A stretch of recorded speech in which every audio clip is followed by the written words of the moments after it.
y lo que puedo hacer es mandarles el link de todos modos.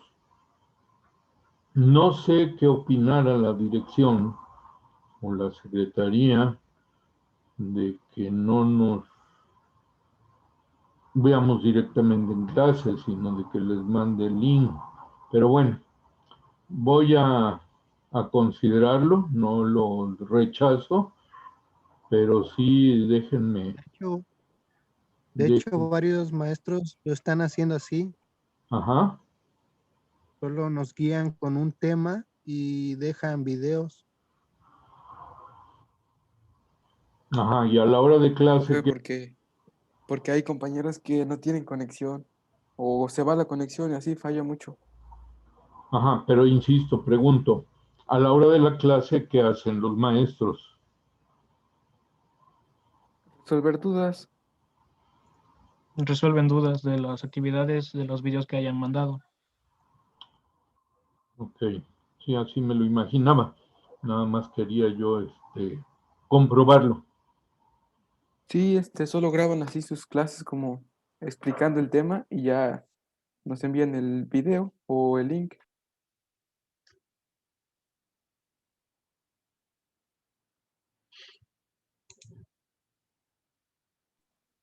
Es que ahorita comentan muchos compañeros que no tienen luz. Sí, sí, en eso estoy de acuerdo totalmente.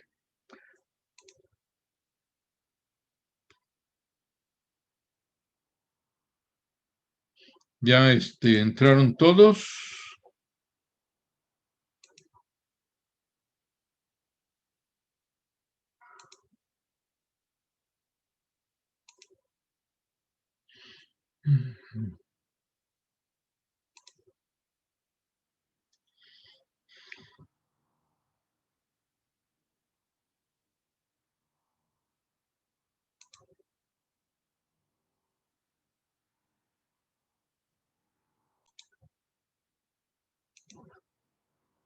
Bueno.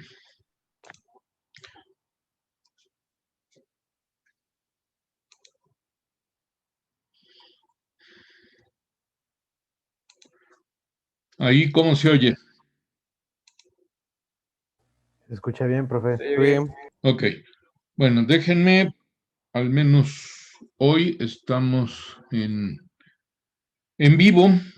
Déjenme ver y yo les aviso para de mañana en adelante o para la próxima semana. Es probable que bueno, es más, dado que ahorita son en la época en que están ocurriendo los apagones, sí, yo les aviso para el día de mañana cómo queda, ¿de acuerdo? Pero está sí, bien, profe. ahorita Sí, de vamos, acuerdo, profe. ahorita vamos a continuar y terminamos. Gracias. Entonces, según yo ya expliqué cuál es la diferencia entre un método y su solución analítica o exacta, comparado con un método numérico o aproximado. ¿Hay alguna duda? No, profe, de momento no. Ok. Bien. En muchos problemas de aplicación en ingeniería, no es posible obtener la solución analítica. Por lo tanto, no se pueden calcular con exactitud los errores en nuestros métodos numéricos. O sea, necesitaríamos calcular o obtener de alguna manera el valor verdadero de una solución o de una medición para de esa manera evaluar el error y siempre manejar valores exactos. Sabemos que en la realidad, pues eso no es posible. En tales casos debemos usar aproximaciones o estimaciones de los errores. Los errores, pues, son característicos de la mayoría de las técnicas descritas en el libro. Y alguien podría decir, oiga, pues eso no es buena ingeniería, ¿verdad? ¿Qué va a pasar? Los cálculos que hago pues van a hacer que se caiga el edificio, el puente, que la carretera se destruya, etcétera. que el canal aquel diseñado no funcione bien? Bueno, la respuesta es afortunadamente, y aún con los errores o las aproximaciones, los métodos numéricos nos dan soluciones útiles. No les digo que están salvas o que están exentas de errores, pero sí que las soluciones son útiles y se pueden aplicar en la ingeniería. Los estudiantes y los practicantes de la ingeniería trabajan constantemente para limitar este tipo de errores en sus actividades. Algo como comentario, más bien, cuando hacen un examen o realizan sus tareas, son sancionados, mas no premiados, por sus errores. En la práctica profesional, los errores llegan a resultar costosos y en algunas ocasiones catastróficos. Si una estructura o un dispositivo falla, esto puede costar vidas. Bien. Vamos a lo siguiente. Este capítulo y el siguiente cubren aspectos básicos relacionados con la identificación, cuantificación y minimización de dichos errores. En las primeras secciones se revisa la información referente a la cuantificación de los errores, o sea, cómo calcularlos.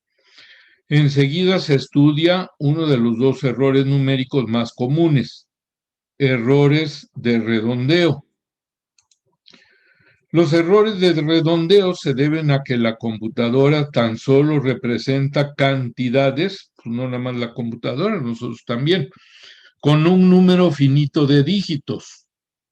En el siguiente capítulo nos ocuparemos de otra clase importante de error, el de truncamiento, que es la discrepancia que se introduce por el hecho de que los métodos numéricos pueden emplear aproximaciones para representar operaciones que normalmente serían cantidades matemáticas exactas. Ok. Vamos entonces a qué vamos a entender por cifras significativas. Un ejemplo muy común nos va a permitir distinguir a qué nos referimos con cifras significativas.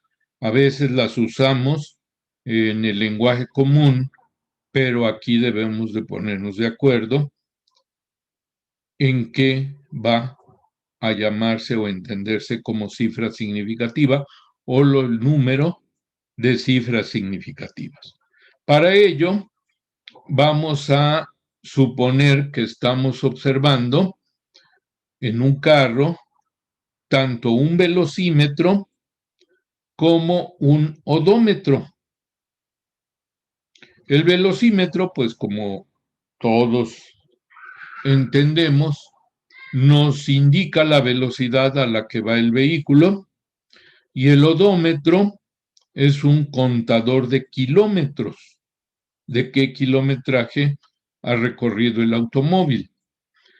Para muestra, vamos a irnos más abajo. Aquí en la figura 3.1 tenemos tanto el velocímetro, ¿verdad?, con su graduación respectiva, que se parece mucho a la de los carros que todavía no traían un velocímetro digital, porque actualmente ya lo tienen, y el odómetro. Casi esto corresponde a lo de un Volkswagen, ¿verdad? El odómetro, obsérvenlo, tiene varios números. El velocímetro tiene unos cuantos números y muchas indicaciones o rayitas para dar lectura a la velocidad. Bien.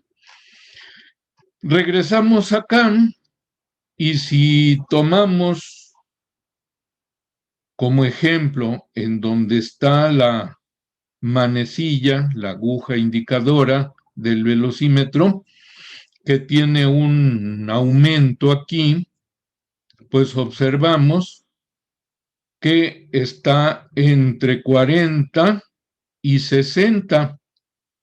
No es difícil deducir que, dadas las divisiones que hay entre ese 40 y 60, que esta raya grande, que está, por así decirlo, a la mitad del arco entre las dos, indicaría 50.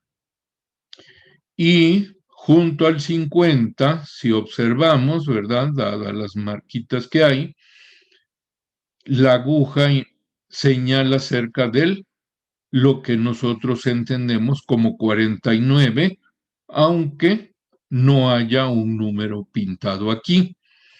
En cambio, en el odómetro vemos 5 números, 5 dígitos en un oscuro y un dígito que está como que entre uno y otro, entre 4 y 5, sobre un fondo blanco.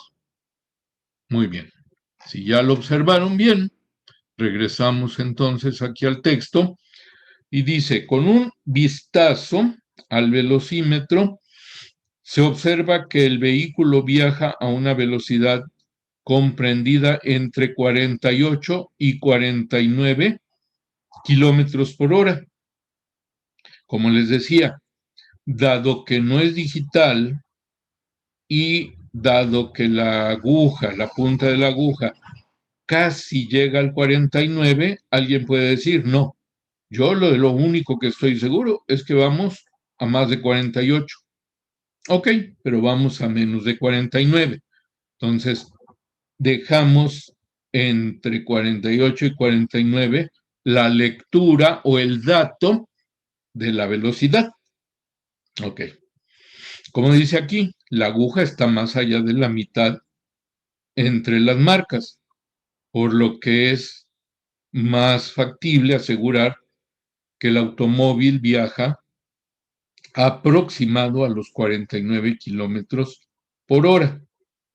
Muy bien. Alguien podría decir, oiga, no, pues son 48.8 kilómetros por hora. Y otra persona afirmar que son 48.9 kilómetros por hora. ¿Quién tiene la razón? No, de momento no sabemos.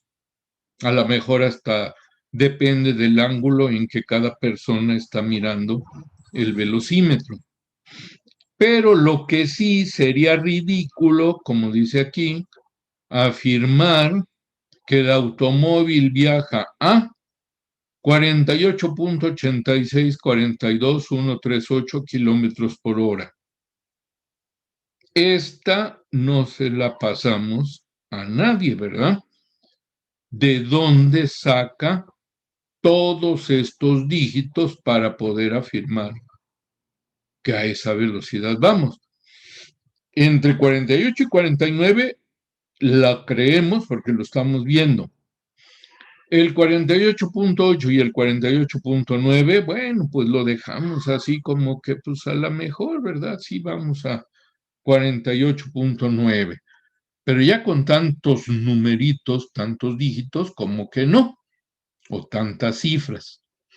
En cambio, si regresamos a recordar el odómetro, muestra 6 dígitos. ¿Cuántos de ellos son, por así decir, exactos, precisos, significativos? Pues los primeros 5, el 8, 7, 3, 2, 4, ¿verdad? 8, 7, 3, 2, 4, están bien fijos y esos son, por así decir, seguros. Alguien diría, son significativos. Las cifras son significativas. Pues sí. Ahora bien, El punto 5, pues todavía lo dejaríamos en duda, porque va del 4 al 5. Alguien puede decir, es punto 4, todavía no llega al punto 5. Entonces, desde ese punto de vista, podemos afirmar que 5 cifras son significativas y la última es un tanto incierta. Así como aquí podemos afirmar que al menos sí es más de 48 kilómetros por hora la velocidad. Por lo tanto, son 2 cifras significativas, pero todavía no aseguramos que llegue a los 49. Eso no lo podemos sustentar, ¿verdad? Y mucho menos esta otra cifra que tiene tantos decimales. Nuevamente, nuestras cifras significativas aquí serían las primeras 2. Aquí las primeras 5, porque estamos seguros. Convencionalmente hay este concepto. El concepto de cifras o dígitos significativos se ha desarrollado para designar formalmente la confiabilidad de un valor numérico. Las cifras significativas de un número son aquellas que pueden utilizarse en forma confiable. Se trata del número de dígitos que se ofrecen con certeza, ojo, más 1 estimado. Por eso aquí se hablaría de que 48.8 puede ser que nos dé la velocidad con 3 cifras significativas, porque nos está permitido, bajo esta convención, agregarle un dígito más estimado. Y por eso aquí en este otro renglón dice que el automóvil ha recorrido un poco menos de 87,324.5 kilómetros. O sea que hasta el 6º dígito lo podemos tomar como significativo, o sea, como confiable. Por eso aquí dice, el odómetro muestra hasta 6 dígitos confiables, porque está permitido tomar uno estimado. ¿Sí? Bien, entonces, desde ese punto de vista, ya ahora sí, podemos decir, esto nos indica 6 cifras significativas, 5 certeza o con certeza y una con cierta apreciación.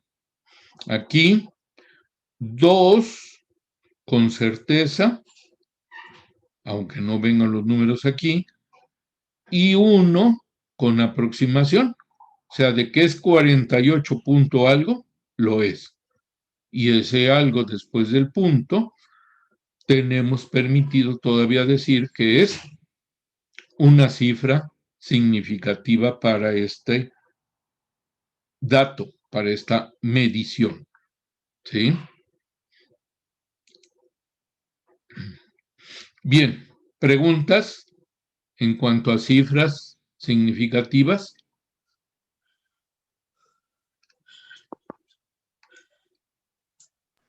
No, hasta el momento no. No, ingeniero. Bien. Por ejemplo, el número 45,300 puede tener 3, 4 o 5 dígitos significativos, dependiendo si los ceros se conocen o no con exactitud. Si nada más aseguramos el 4, 5 y 3, son 3 cifras, digamos que con certeza, y la siguiente sería la que se nos permite con cierta consideración. Ahí serían, ¿verdad? 3 cifras cuando el 45 sí sea exacto y el 3 no lo sea. 4 cifras cuando el 453 sea exacto y el 0 como que nos lo damos de acuerdo a la convención.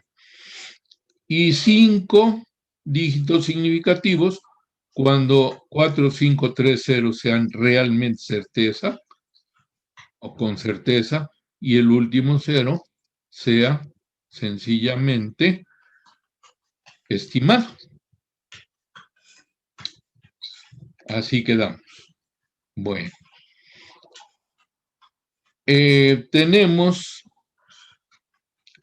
que números como pi, raíz cuadrada de 7, aunque representan cantidades específicas en nuestro cerebro y a veces en los cálculos manuales los podemos manejar como en idealmente exactos, a la hora de que ya hagamos un resultado numérico, ahí ya definitivamente deben de manejarse un número finito de dígitos. No se pueden manejar ni en la computadora ni a mano con un número infinito de dígitos y tendrían tantas cifras significativas como las que podamos asegurar con certeza. El pi, que empieza con toda esta hilera de números, se va hasta infinito esa serie de números y no sabemos cuál viene después de otro, ¿sí? Entonces, ¿qué hacemos? Pues manejamos nada más algún grupo de cifras significativas. Por ejemplo, si manejamos 3.1415.926, decimos que son 2, 4, 6, 8 cifras significativas. Si aparte le dejamos el 5, ya serían 7. Con el 3 serían 8. Pero fíjense, si aquí este 5, por el hecho de estar a la izquierda del 8, lo volvemos 6, ya es estimado. La convención todavía me dice, ok, puedes manejarlo, aunque sea con un 6 en lugar del 5, como si fueran 2, 4, 6, 8, 10, 11 cifras significativas. ¿De acuerdo?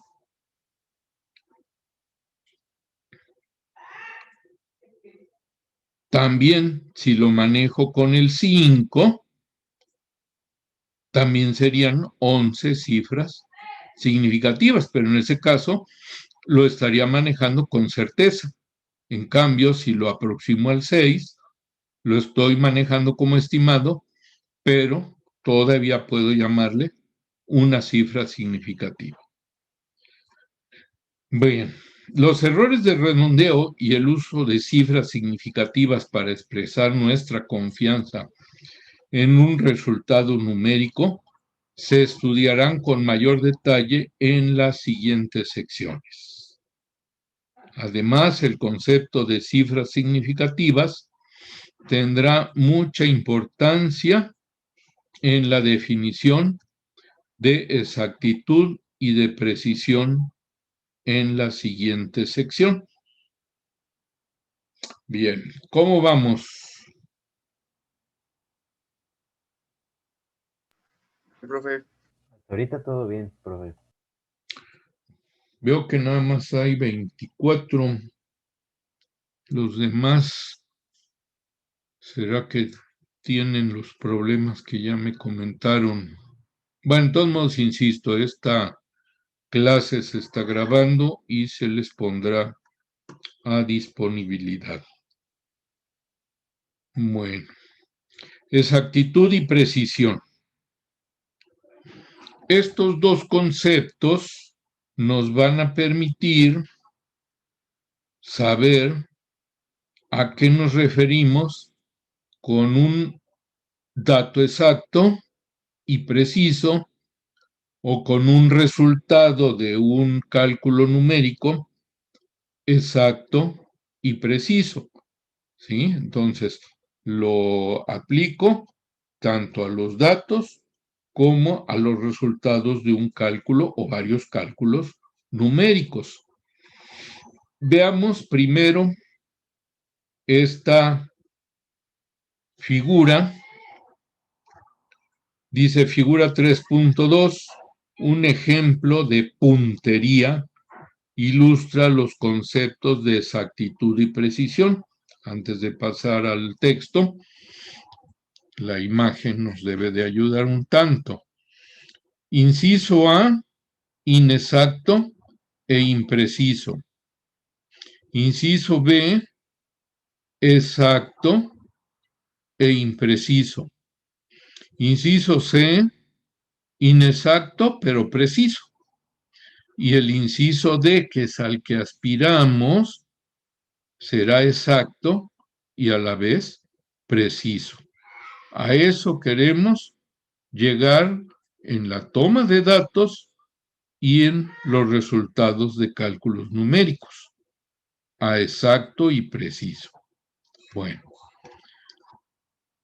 vamos a ver. Por exactitud, vamos a entender qué tan cercano está un valor calculado o medido del valor verdadero. ¿Qué tan cerca está un valor calculado o medido del valor verdadero? Precisión. Se refiere a qué tan cercanos se encuentran unos de otros diversos valores calculados o medidos. Los medidos, pues son datos, ¿verdad? Eso entiéndanlo como datos observados. Entonces, de acuerdo con ello, en el inciso A, si el eje horizontal nos está indicando que se refiere a exactitud y que si nos vamos hacia la derecha aumenta la exactitud, vamos a entender cada una de las figuras. Por otro lado, el eje vertical que va hacia abajo, en el sentido de la flecha, aumenta la precisión.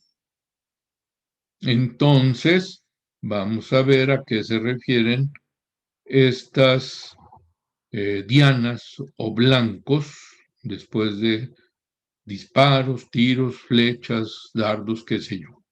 Pero siempre tomando en cuenta, teniendo en mente que se refieren a cálculos realizados, o sea, resultados de cálculos realizados o datos tomados o medidos. Bueno, inciso A, como es poca la exactitud y es poca la precisión, decimos que ahí tenemos datos o resultados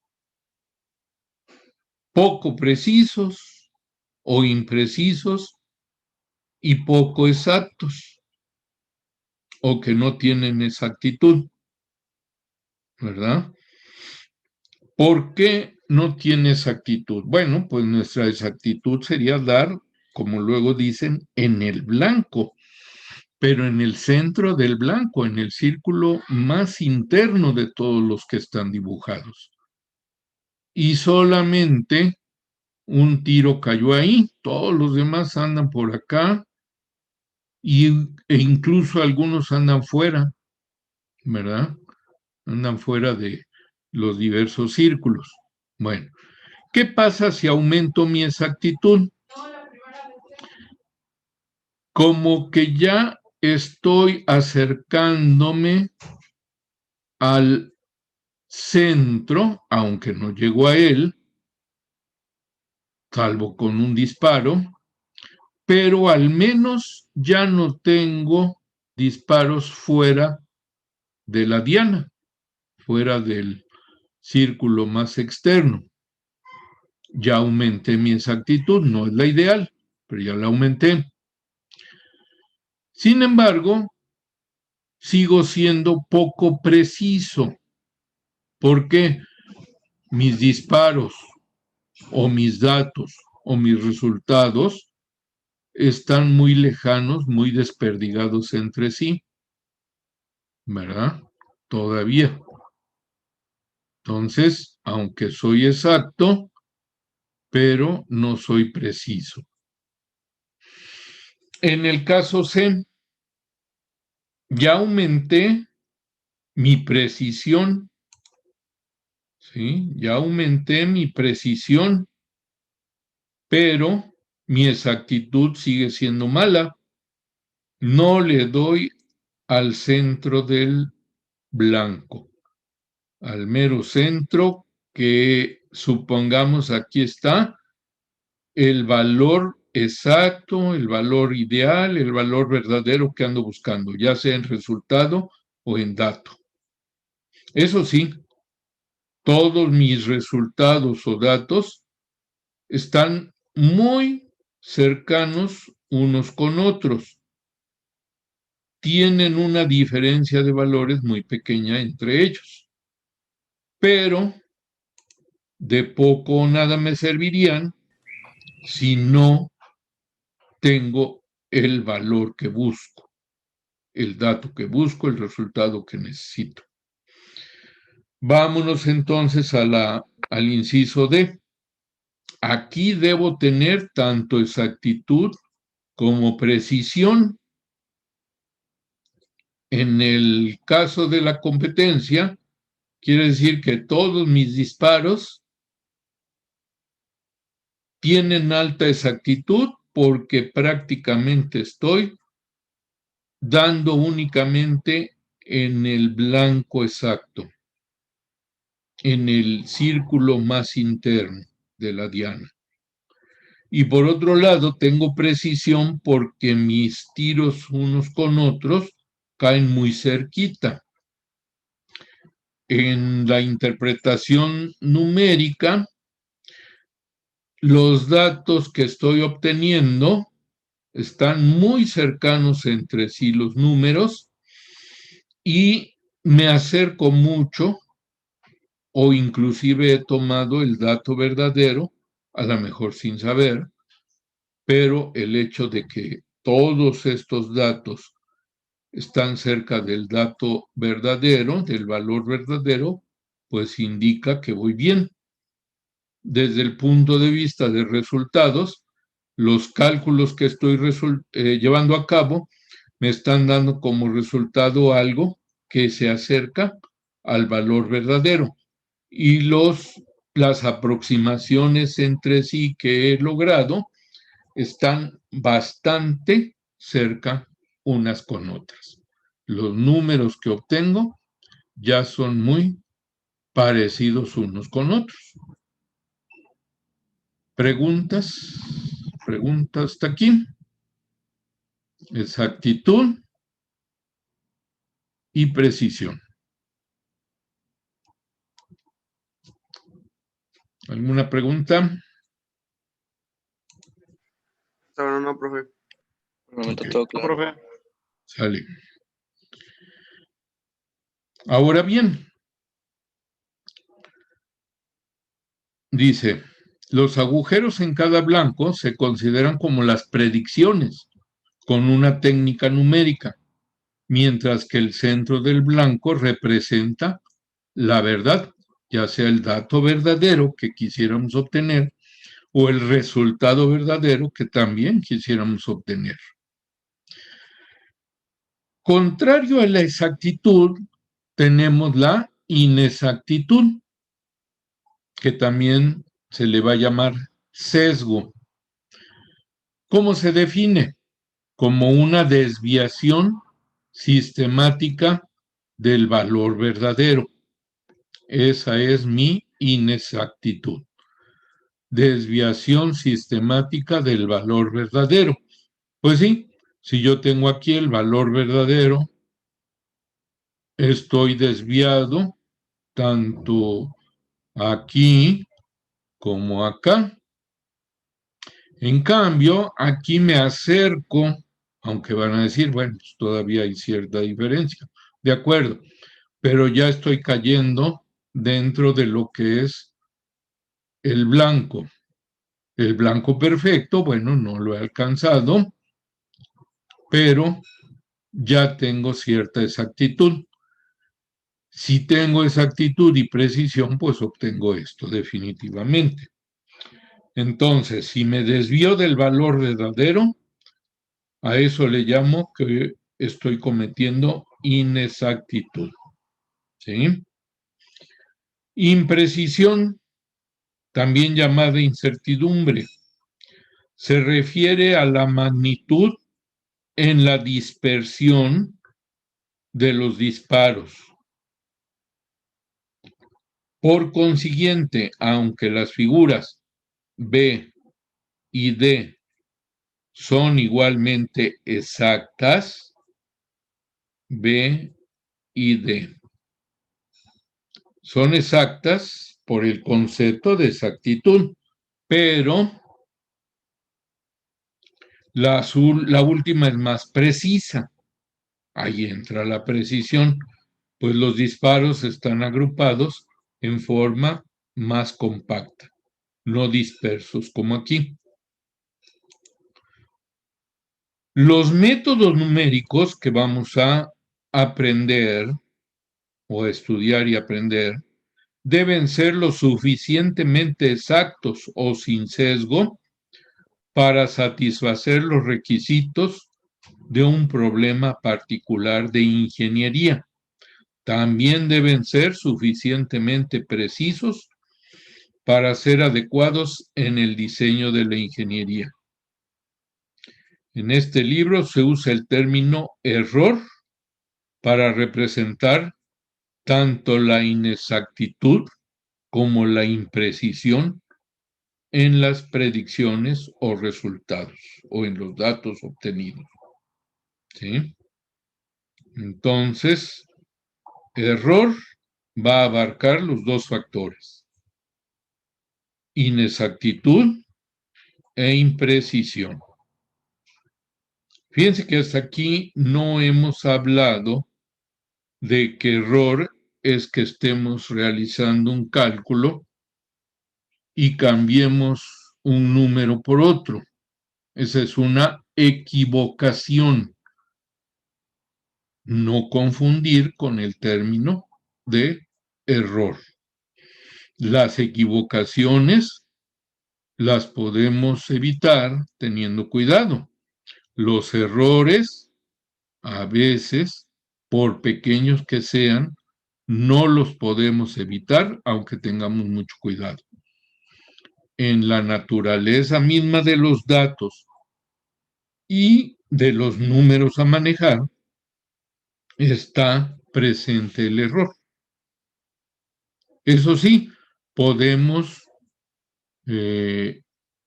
luchar o podemos tratar de que sean los errores lo mínimo posible, pero no nos los podemos quitar del todo.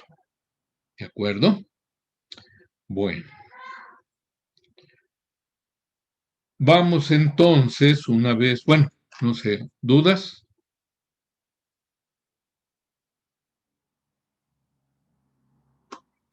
No, profe. No, profesor. No, maestro. No, ninguna. Ok.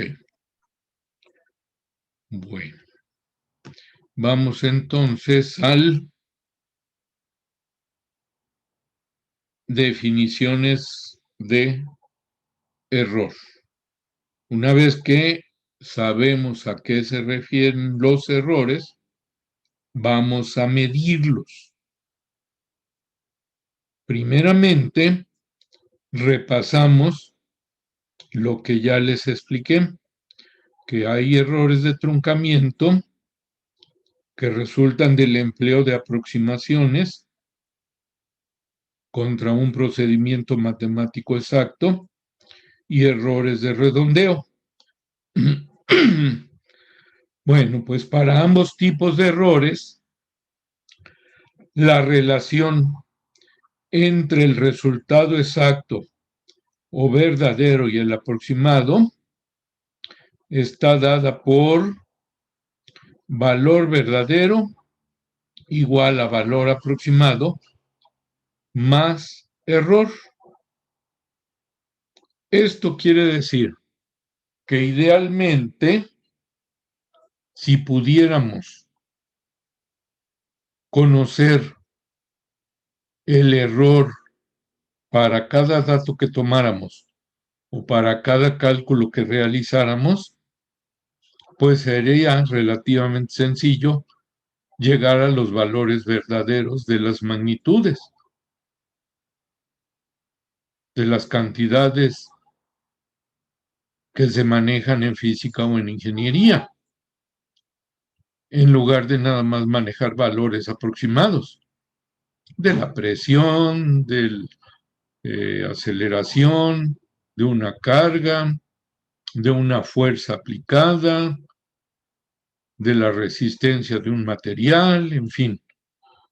Pero en cambio, ¿verdad? Conocemos el valor aproximado. Sabemos que está asociado a ese valor un error. Pero como ese error no lo podemos calcular totalmente o absolutamente, no podemos tampoco llegar a un valor verdadero. Solamente tenemos estimaciones. Si de aquí despejamos el concepto de error, llegamos a la ecuación o a la fórmula 3.2, en donde el error le vamos a llamar E mayúscula T, y ese va a ser igual al valor verdadero menos el valor aproximado. Ahora, ustedes pueden decir, pero entonces, si no conocemos el valor verdadero, ¿qué hacemos? Bueno, aquí, para empezar, es una idea inicial que después vamos a ver cómo manejamos esto, por un lado. Y por otro lado, a veces en algunos cálculos que estamos realizando, podemos convencionalmente designar como valor verdadero a una cantidad con un número de cifras significativas, ahorita que ya sabemos a qué se refiere, mucho mayor que el resto de cifras que manejamos con otros valores. Por ejemplo, pi. Si yo manejara pi con todas las cifras hasta el 3, aquí al final, contra manejar 3.1416, esta cantidad con todos sus dígitos podría tomarlo como el valor verdadero en comparación con 3.1416, que sería mi valor aproximado. Entonces, a veces así podemos considerar una cantidad que conocemos con un mayor número de cifras significativas, lo tomamos relativamente como valor verdadero, contra valores con menos cifras, mucho menos, y que las tomamos como valores aproximados.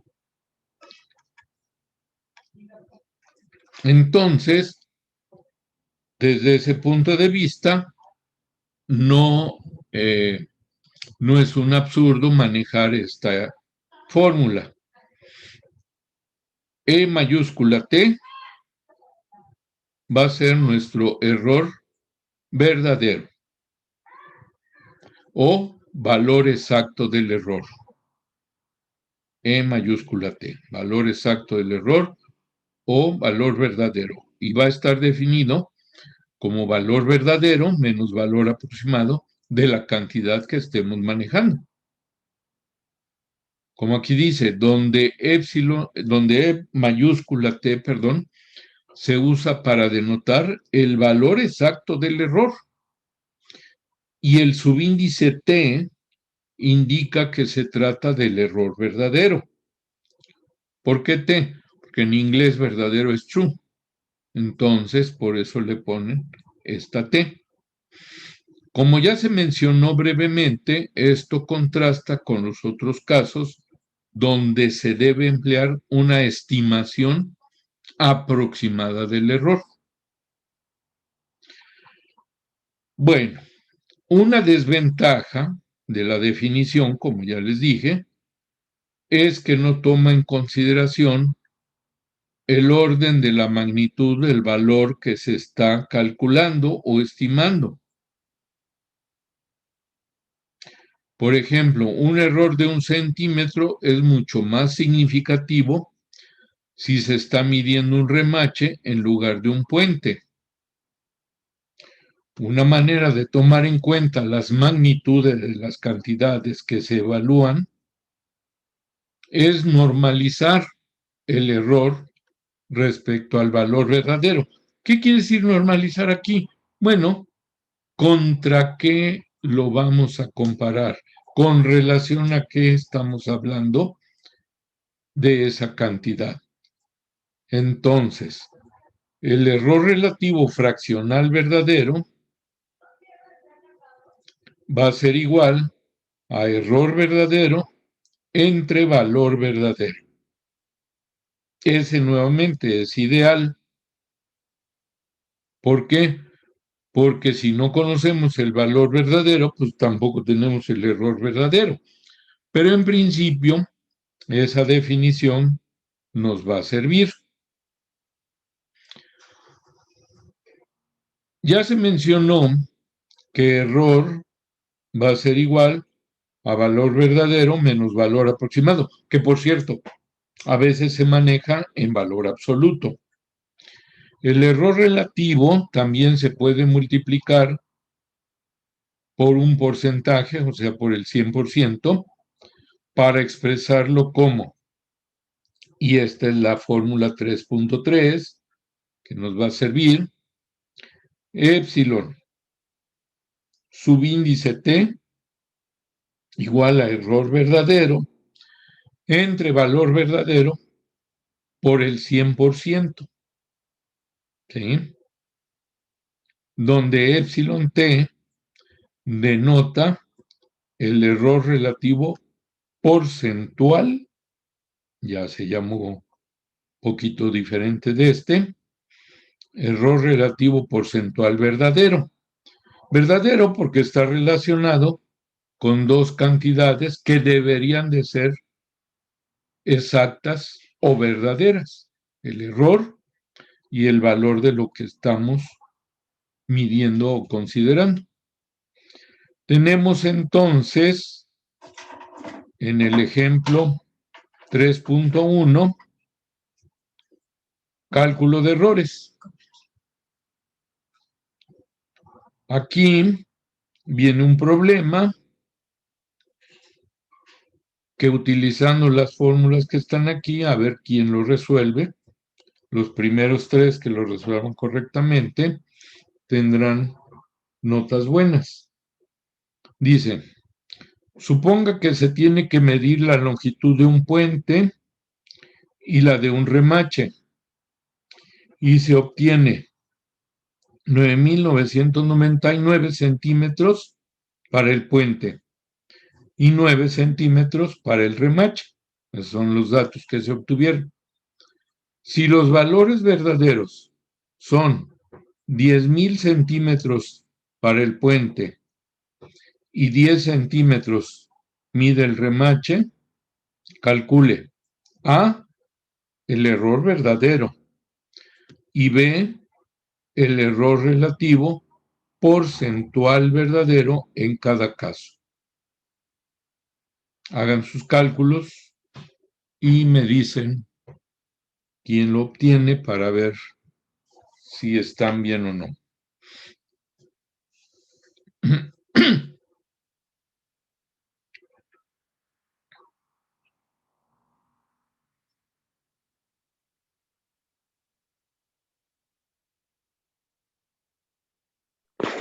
Profesor, pues ¿Sí? el error verdadero no es 1.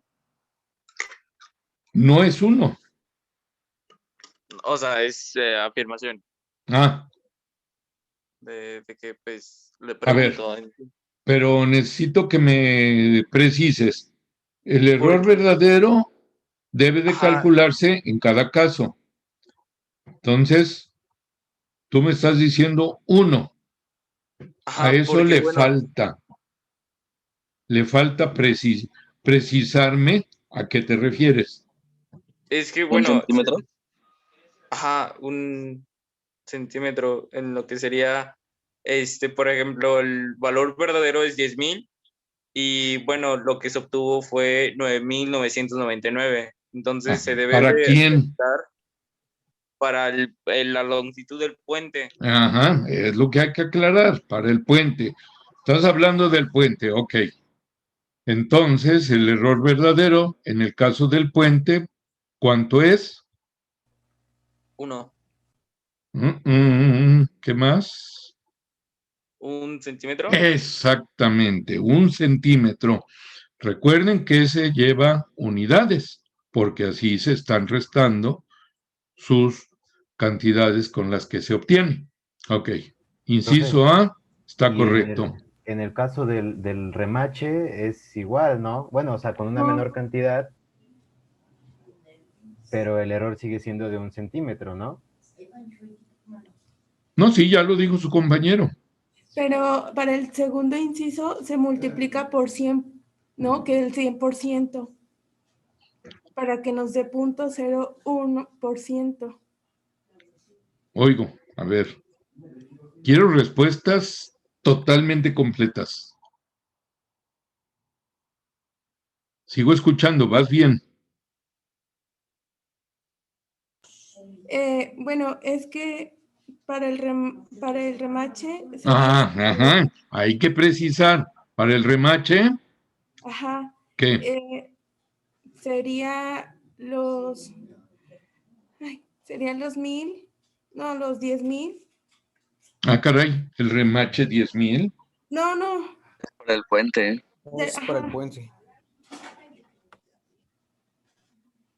A ver, Para ambos casos sería un error de 0.01%, ¿no? no, así No, como lo dices, no. Para el puente sería 0.01%. Para el relativo. para el puente sería Para el puente sería de 0.01%. 0.01. Ok, Pero para el remache sería El remache correspondería al 10%. 10%. el 10%, es correcto. Sí. Vamos a ver las respuestas. ¿Sí? Aquí dice, solución. En la medición del puente, E mayúscula T igual a 10,000 menos 9,999, ambas deberían de estar en centímetros, igual a 1 centímetro. Remache, E mayúscula T, de aquí yo le pondría una R también para distinguir de la del P del puente, igual a 10 centímetros menos 9 centímetros, igual a 1 centímetro. Lo importante aquí es que vemos que el error verdadero no nos da mucha información. ¿Por qué? Porque nos dice que el error en cada caso es de 1 centímetro, pero así como que a nosotros la intuición, ¿verdad? Nos dice que eso no nos da suficiente información. ¿Quién sí nos da suficiente información? El error relativo porcentual. ¿Por qué? Porque entonces comparamos el error verdadero para el puente entre la magnitud verdadera o valor verdadero de la longitud del puente. Aquí deberían estar también centímetros entre centímetros que se anulan y queda una cantidad sin unidades, ¿sí? Se multiplica por 100 y como lo dijeron, epsilon t para el puente es 0.01%. En cambio, para el remache, epsilon t remache igual a 1 entre 10 por el 100% igual al 10%. Conclusión, aunque ambas medidas tienen un error de 1 centímetro, el error relativo porcentual del remache es mucho mayor, pues sí, 10%. Se concluye entonces que se ha hecho un buen trabajo en la medición del puente, mientras que la estimación para el remache dejó mucho que desear. ¿De acuerdo? Bien, pues yo esperaba que fuera 3 personas que me dieran respuestas completas, pero bueno, ok. A ver, ¿quiénes dieron la respuesta, aunque sea parcial? Vera Bueno, Mesa. yo, Pues yo Vera. dije una, pero no sé si cuente. ¿Quién más? Hernández Abundio. Hernández Abundio y una chica por ahí. Garrido Acosta. Hernández Tlaxcalteco. Hernández Tlaxcalteco. Ah, caray, ya son 3. yo también, bueno, yo fui el primero que habló del centímetro, del error verdadero. Soy Contreras González. Contreras González. Bueno, voy a tomar en cuenta. Mejoraré mi forma de asignar las notas, porque si no, sí queda muy relativo. Porque alguien se equivocaba. Yo oía que decía, el error verdadero es 1. Es una respuesta incompleta. Yo espero respuestas completas. ¿Sí? No me acuerdo quién fue, pero bueno. Ya es mi mal planteamiento a lo mejor de la recompensa por la respuesta. Bien, dice ahora, observe que en las ecuaciones 3.2 y 3.3, E mayúscula y epsilon tienen un subíndice T que significa que el error ha sido normalizado al valor verdadero. O sea, todo lo hemos definido y calculado como si conociéramos el valor verdadero de las magnitudes. Pero no siempre va a ser así. En el ejemplo, de hecho, nos están proporcionando ese valor.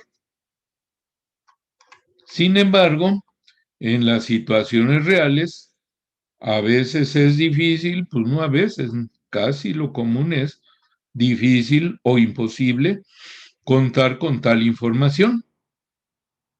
En los métodos numéricos, el valor verdadero solo se conocerá cuando se tengan funciones que se resuelvan analíticamente. Esto comúnmente ocurrirá cuando se estudie el comportamiento teórico de una técnica específica para sistemas simples. En aplicaciones reales no se conoce a priori la respuesta verdadera. ¿Qué hacemos en dichos casos? O sea, va a ser como para los métodos numéricos. ¿Qué tenemos que hacer?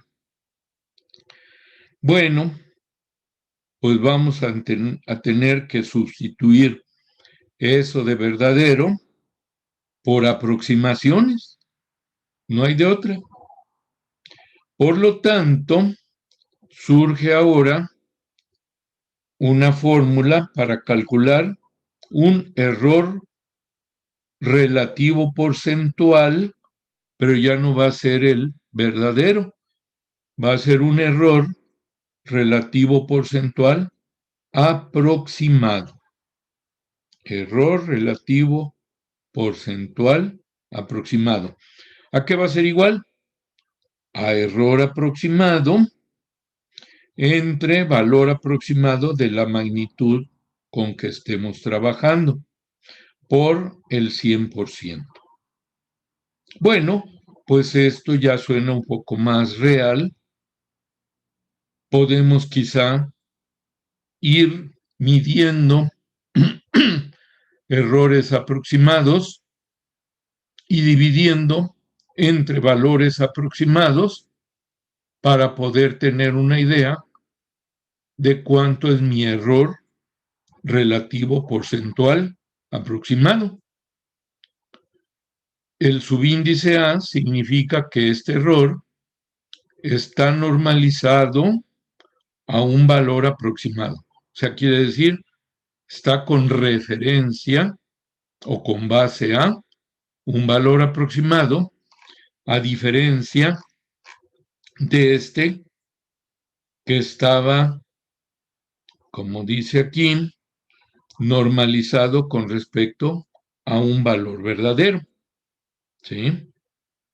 Entonces, epsilon t se refiere a si conociéramos error verdadero, valor verdadero, y obtenemos el error relativo porcentual verdadero. En la realidad, lo más común es que tengamos error relativo porcentual aproximado, que es el que se obtiene con esta fórmula, 3.4. ¿Ok? Bien. Por otra parte, en la fórmula 3.2 o ecuación 3.2 no se puede usar para calcular el término del error de la ecuación 3.4 o de la fórmula 3.4. ¿Sí? Este error también tenemos que evaluarlo en una forma aproximada.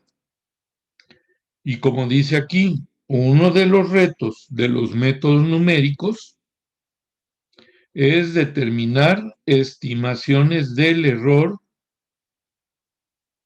en ausencia de conocer los valores verdaderos. ¿Cómo vamos a evaluar el error aproximado?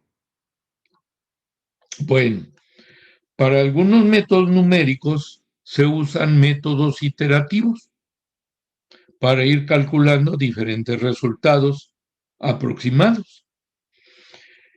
Cuando tenemos esos métodos, se va a hacer una aproximación, considerando la aproximación anterior. O sea, volvamos a pensar en la ecuación cuadrática. Yo voy a omitir aplicar la fórmula exacta para calcular sus raíces y uso otro método. Ese método se va a ir acercando a la raíz a través de un método iterativo, o sea, obteniendo valores que se vayan acercando al valor exacto de la raíz. Por lo tanto, ahí voy a obtener una aproximación actual a la raíz y una aproximación anterior. Si se hacen varios cálculos o de forma iterativa, en forma sucesiva, debemos de ir obteniendo cada vez mejores aproximaciones. Esa idea la podemos utilizar para calcular el error aproximado como la diferencia entre la aproximación previa y la actual.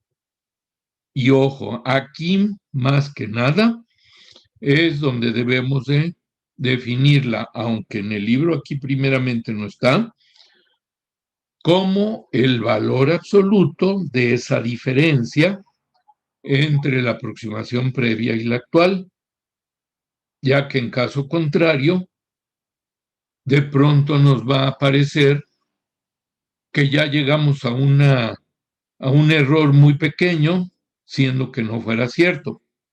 Solamente va a ser cierto cuando manejemos el valor absoluto de esta diferencia.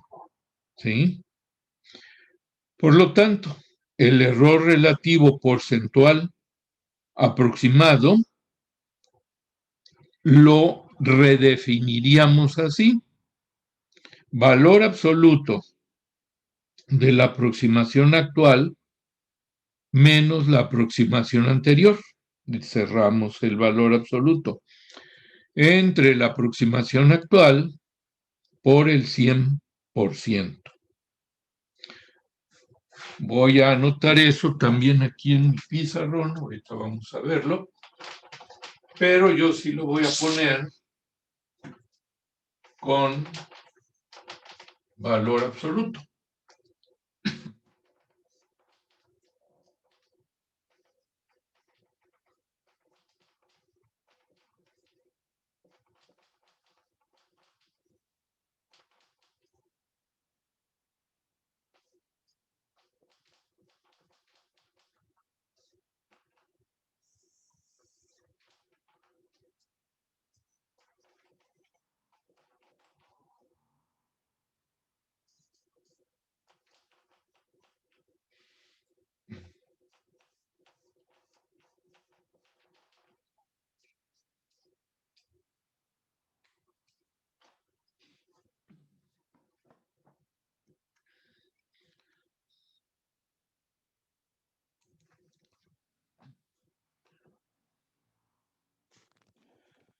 Normalmente tengo otra cámara que acerca más el pizarrón. Desafortunadamente es la que me está fallando el micrófono. Por eso me pasé a esta. No sé si se alcance a ver lo que está en el pizarrón. Ahorita vamos a dejar. Yo lo alcanzo a ver muy levemente, maestro. Se ve mucho el reflejo de la luz. Sí, se ve borroso. Sí, yo lo veo un poco borroso, profe.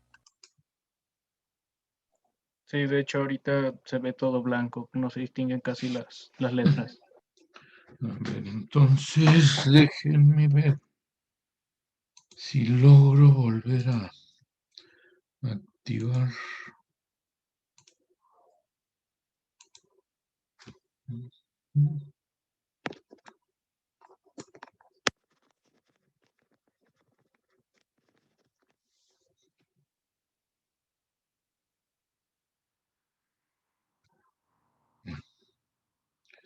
No.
A ver ahí.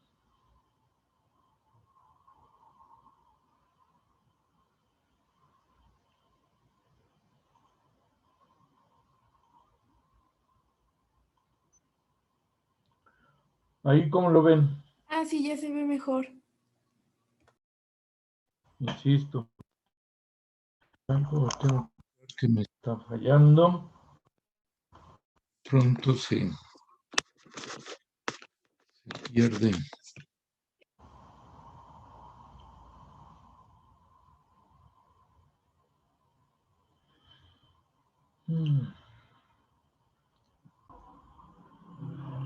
E mayúscula T igual a valor verdadero menos valor aproximado. El valor aproximado pues, es el que normalmente medimos u obtenemos como resultado de un cálculo. Epsilon T, la diferencia que tiene es que va a ser algo relativo. Por ejemplo, es con respecto al valor verdadero. Necesitamos conocer el error verdadero, que es el de arriba, ¿sí? Dividirlo entre el valor verdadero, que es el que se usa aquí, y multiplicarlo por el 100%.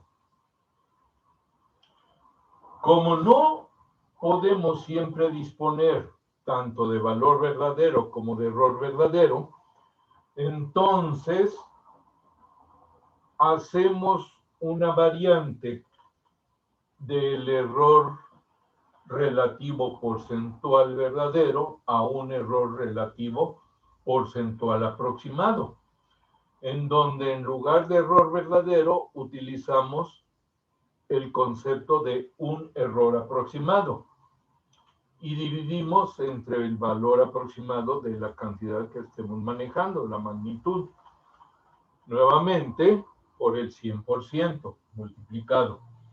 Le llamamos error relativo porcentual aproximado. Pero como aún no tenemos una certeza de qué nos va a dar o quién nos va a dar o cómo vamos a obtener el error aproximado, entonces utilizamos para los métodos numéricos, sobre todo los que van a ser del tipo iterativo, que es una buena parte de ellos, el error porcentual relativo aproximado, pero de tal manera que para calcular el error aproximado utilizamos, si estamos haciendo una serie iterativa de cálculos, la aproximación actual que tengamos puede ser, por ejemplo, para la ecuación cuadrática, una solución aproximada que acabo de obtener, menos la aproximación anterior, o sea, una solución aproximada de el cálculo anterior, en valor absoluto, dividido entre la aproximación actual que acabo de obtener, multiplicada por el 100%. Estos son básicamente nuestros cálculos, bueno, nuestras ecuaciones o fórmulas con que vamos a trabajar para estar evaluando el error. Como una forma de que quisiera explicarles mejor esto de las aproximaciones actual y anterior, imaginen ustedes, a ver si que tengo aquí mis ejes X y Y. Y de alguna manera tengo una ecuación que al igualarla a 0 y graficarla me da esta gráfica, ¿sí? Un Y igual a f de X. Bueno, la raíz de esta ecuación va a estar exactamente donde cruza la gráfica al eje de las X. Aquí se cumple que existe una X subíndice R, voy a llamarle, que hace f de xr igual a 0. Hace 0 la función ahí. Bueno, los valores de que hablo aquí serían, por así decir, un valor aproximado. Este sería anterior y yo tengo otro valor aproximado, pero este sería actual, ¿sí?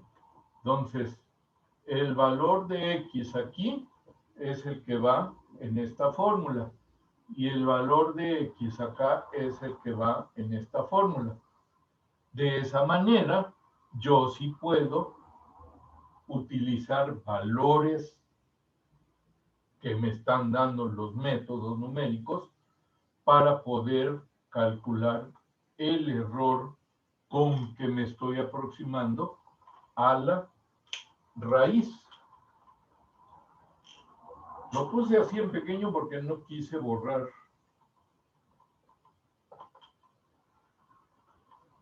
las fórmulas, ¿sí? Y nuevamente, la aproximación actual, que ya está más cerca de la raíz, es la que va en el denominador. Obviamente, este valor debe de ser diferente de 0.